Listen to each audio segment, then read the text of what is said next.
అదే RTV app వార్తల్ని క్షణాల్లో చదివే అవకాశం ఉంటుంది. ఒక న్యూస్ పేపర్, ఒక టెలివిజన్ ఛానల్ మీ చేతుల్లో ఎప్పుడూ ఉంటాయి. తెలంగాణ నుంచి ఆంధ్రప్రదేశ్ మనం విభజించబడిన తర్వాత, స్టేట్ డివైడ్ అయిన తర్వాత మనకి ఏపీ రీఆర్గనైజేషన్స్ యాక్ట్లో ఒక మంచి రిఫైనరీ ఇవ్వాలి అనేటువంటిది ఒక యాక్ట్లో కూడా ఉంది.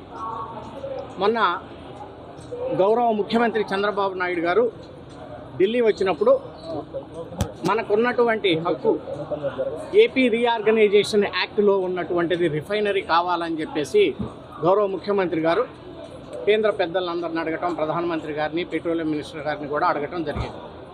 దాని మీద వెంటనే కేంద్ర ప్రభుత్వం కూడా స్పందించి ఒక మంచి refinery factory, oil refinery factory ఆంధ్రాలో పెట్టడానికి దాదాపు ఒక 60,000 కోట్ల రూపాయల పైన వెచ్చించి పెట్టడానికి ప్రయత్నాలు జరుగుతూ ఉన్నాయి.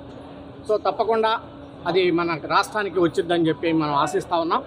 మరి ఈరోజు బీపీసీఎల్ సిఎండి గారు, అలాగే వాళ్ళ రిఫైనరీ హెడ్, డైరెక్టర్ ఫైనాన్సు అందరూ కలిసి ఈరోజు గౌరవ ముఖ్యమంత్రి గారిని కలవడానికి వచ్చారు. ఆ సందర్భంలో దుర్గామ్మ టెంపుల్ను కూడా దర్శించుకోవడం కోసం వారితో పాటు కలిసి వచ్చాం.